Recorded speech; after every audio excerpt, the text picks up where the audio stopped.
Welcome back to ajspeller.com. In today's video, we're going to learn how to multiply fractions using fraction models. Let's begin with some pretty simple or easy examples. Let's start off with 1/2 times 1/2. All right, the way I like to look at this is we're going to take the first fraction and I'm going to call that my columns. My second fraction, I'm going to call that my rows. So I begin by drawing a rectangle. All right, once this rectangle is drawn in, I'm going to create my columns based off of this first fraction. This first fraction has a denominator of 2, so that means I need 2 columns. So I'm going to draw a vertical line. I've got my 2 columns, and it's showing 1/2, so one of these columns has to be shaded. I'm going to shade in the column here on the left. All right, now using the same model, I need to model the second fraction, which I'm going to depict as rows. And again, it's saying I have a total of 2 rows, so I'm going to draw a horizontal line. And once the horizontal line is drawn in, I need to shade in one entire row. So I'll go here, I shade in this entire top row. And then notice that there is some overlap. That overlap or intersection is going to help me find the answer in the problem. So here I see the intersection is going to be, or the overlap is going to be, my numerator, and then the total number of squares or rectangles created is going to be my denominator. In this case, it's going to be 4. So 1/2 times 1/2 gives me 1/4. And also notice that whenever you're multiplying two proper fractions together, your result is always going to be a smaller fraction. All right, let's move on to our next example, which is 3/4. And we're going to multiply 3/4 again by 1/2. Again, these are relatively simple because we're trying to get the better understanding of the concept. The first fraction is going to be our columns. The second fraction is going to be our rows. Here we see our denominator is a 4. So once we draw in our rectangle, we need to create 4 columns. Another way to easily do that is, because it's saying 4, that means I need to just put in 3 vertical lines, and that'll give me 4 pieces. So vertical line 1, vertical line 2, vertical line 3, and here you see I have 4 pieces. And here it's saying shade in 3 of those columns. So let's shade in 1, 2, and 3. And then we're going to go to our second fraction, which is talking about the rows. It says we need a total of 2 rows. So I'm going to draw in a horizontal line. And the numerator tells me how many rows need to be shaded in completely. Here it says 1. So in this example, I'm going to shade in the bottom row completely. And again, notice we have some overlap. And you need to make sure you're going to the end of the row. All right, the overlap is going to be my numerator. So here I have 1, 2, 3 as my numerator, and then I'm going to count all of my pieces from my denominator. So 2, 4, 6, 8. So here my answer is 3/8. Let's take a look at another example. This time let's look at 2/5 times 1/3. All right, we always start off with this rectangle. And again, remember, the first fraction is going to be the columns. The second fraction is going to be the rows. Here I need to have 5 columns, so I need 4 vertical lines. That's going to create 5 columns. So 1, 2, 3, 4. Of these 5 columns, I need to shade in 2. So let's go ahead and shade in 2. This time let's work on the right hand side. And notice it doesn't matter which side you work on or which pieces you shade in. Just need to make sure you shade in the right number of pieces, and the overlapping part will take care of itself. All right, for the rows, I need to create 3 rows. So that means I need 2 horizontal lines. So, whoops. So let's go back to the pencil.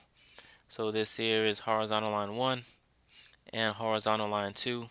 And see that I've now created 3 rows. And now I need to shade in one entire row. And again, just to be different, I'm going to shade in the middle row this time. Again, you're going to notice we're going to have some overlap here, and that's going to be the darker pinkish color. Here I have 2 that are the intersection or overlap. That's always going to be your numerator. So that's 2. And then I count all my pieces here. I have 3 in each column, so 3, 6, 9, 12, 15. So my answer here is 2/15. All right, let's take a look at another example. Let's go ahead and switch colors. This time let's look at, let's say, 5/6. and we want to multiply that times 3/4. All right, this here is going to be my columns. This here will be my rows. Let's draw in the rectangle. All right, I need 6 columns, so I'm going to put in 5 vertical lines. 1, 2, 3, 4, and 5. Of these columns, I need to shade in 5 of them. Let's go ahead and switch to brown here to shade them in. So let's see, all of them basically except for one. All right, so that's done. And now my rows, I need to create 4 rows. So I need to draw 3 horizontal lines. So let's see, 1, 2, and 3. So now I've just created 4 rows, and I need to shade in 3 of those rows. And again, let's shade in from, let's do it from the right, from right to left this time. So these are the 3. Notice I have a lot of intersection here. I see that by the darker shade.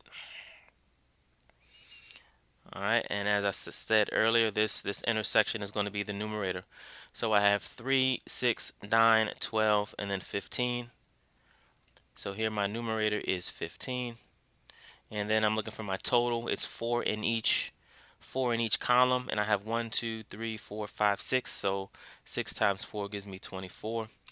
And notice here 15 over 24 can be simplified. I can divide them both by 3.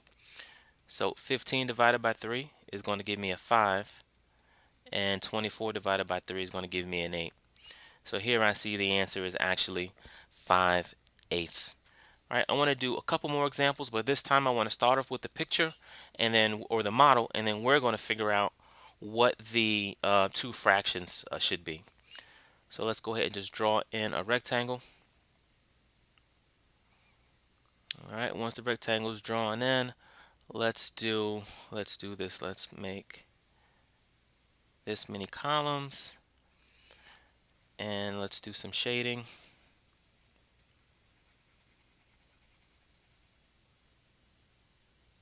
And then I want to add in some rows. Let's do,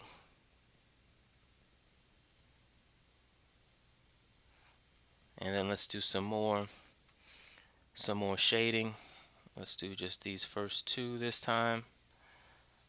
All right, and the key to trying to solve these is the first thing I would say you need to do is figure out how many columns and then how many rows. We're gonna basically do what we've done. We're just gonna do it in reverse. So we're looking for the columns first and then the rows. If we look here, we have 1, 2, 3 columns. So that means that our denominator has to be a 3. Of these columns, we need to see how many are shaded in completely. Well, I have 1, 2 of those columns that are shaded in completely. And then I want to go to the rows. So the columns, the fraction is 2/3. Then I want to move to the rows. I have 1, 2, 3, 4 rows in total. So that 4 is going to be my denominator. And then I want to see how many rows are shaded in completely. I only have 1, 2 rows shaded in completely.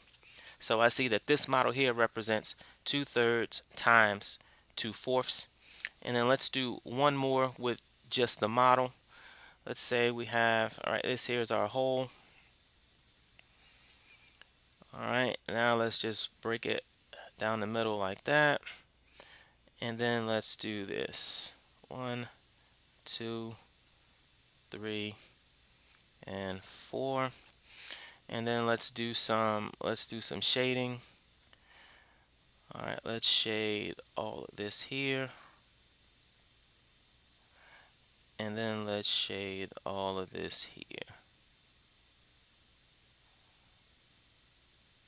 All right, as usual, we're going to look for our columns and then our rows.